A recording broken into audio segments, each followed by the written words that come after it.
नमस्ते। कहानियाँ दिल की में आपका एक बार फिर से स्वागत है। आज की हमारी कहानी एक हत्या के बारे में है जो सन्नाटे और शर्म की चादर में लिपटी थी। तो चलिए शुरू करते हैं आज की कहानी, परछाइयों का घर। वो दोपहर शांत होनी चाहिए थी। सविता अय्यर 59 इयर्स की एक सम्मानित प्रोफेसर की विधवा अपनी ड्राइंग रूम में निशब्द बैठी थी, हाथ पर खून, आंखों में एक अजीब सी शून्यता और होठ कांपते हुए।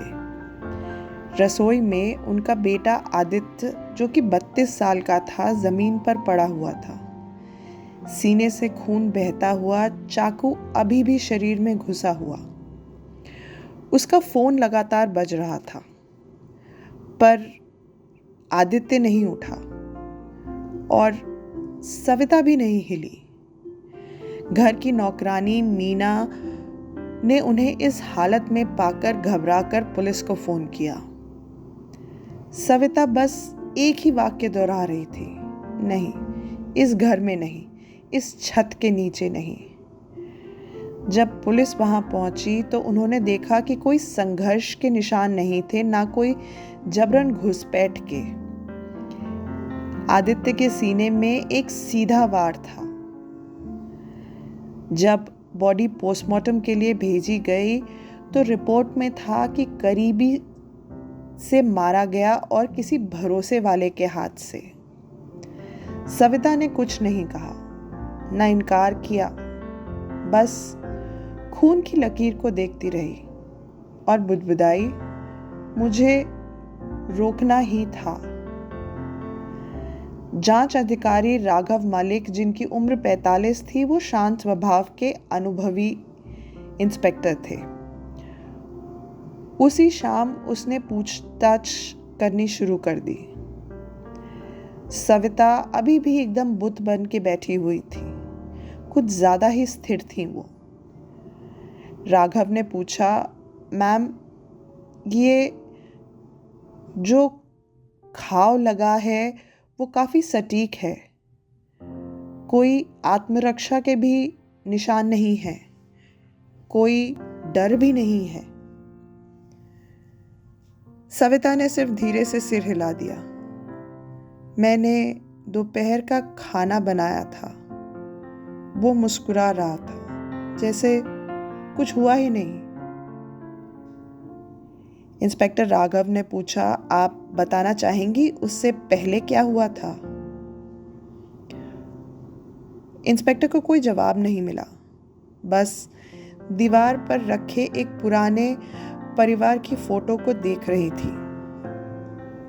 आदित्य, उसका बड़ा भाई निखिल और निखिल की पत्नी अवंतिका, वही बहू जो निखिल की मौत के 2 साल बाद भी उनके साथ रहती थी।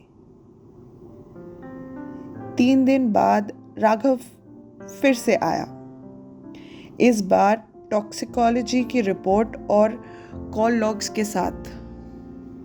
मैम, आपको ये सुनना पड़ेगा। आदित्य के शरीर में हल्के सेडेटिव की मात्रा मिली है, बस इतनी कि वो रिएक्शन में धीमा हो जाए, असहाय सा।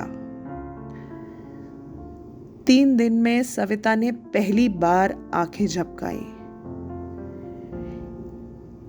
जैसे उनके पूरे शरीर में करंट सा दौड़ गया हो। और फिर राघव ने उनको वो चैट दिखाई, आदित्य और अवंतिका के बीच की। फ्लर्टिंग, इकरार, भविष्य की बातें और एक लाइन, माँ को कभी पता नहीं चलना चाहिए, वो अब भी तुम्हें अपनी बहू मानती हैं। सविता का चेहरा एकदम सख्त हो गया, हाथ कांपने लगे। उसने उसे निखिल कहकर बुलाया था एक बार।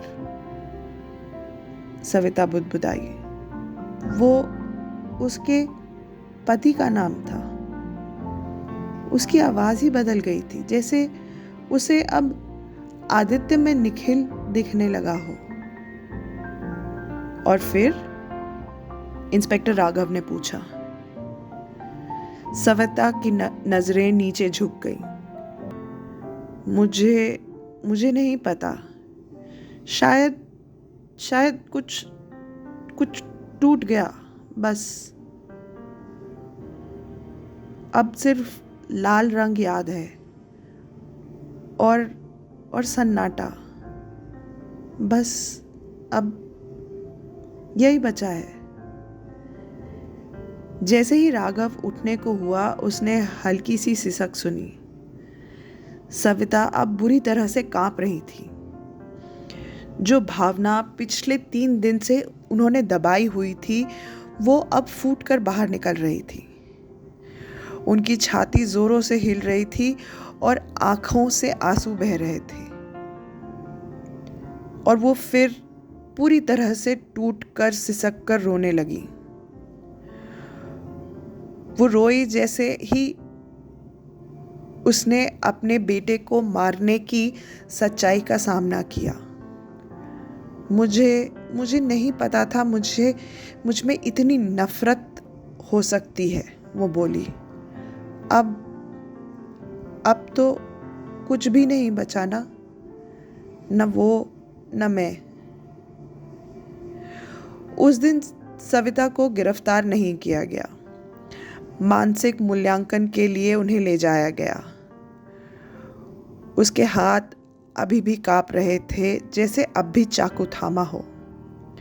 कुछ लोग कहते हैं कि वो हत्यारी है, कुछ कहते हैं कि वो सिर्फ एक माँ थी जो अपने बेटे की परछाई को बचा रही थी।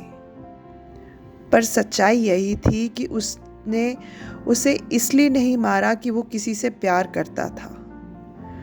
उसने उसे मारा क्योंकि उस पल में वो उसे पहचान ही नहीं पाई, और जब तक पहचान पाई बहुत देर हो चुकी थी। कमेंट्स में हमें ज़रूर बताइएगा आज की कहानी आपको कैसी लगी। धन्यवाद।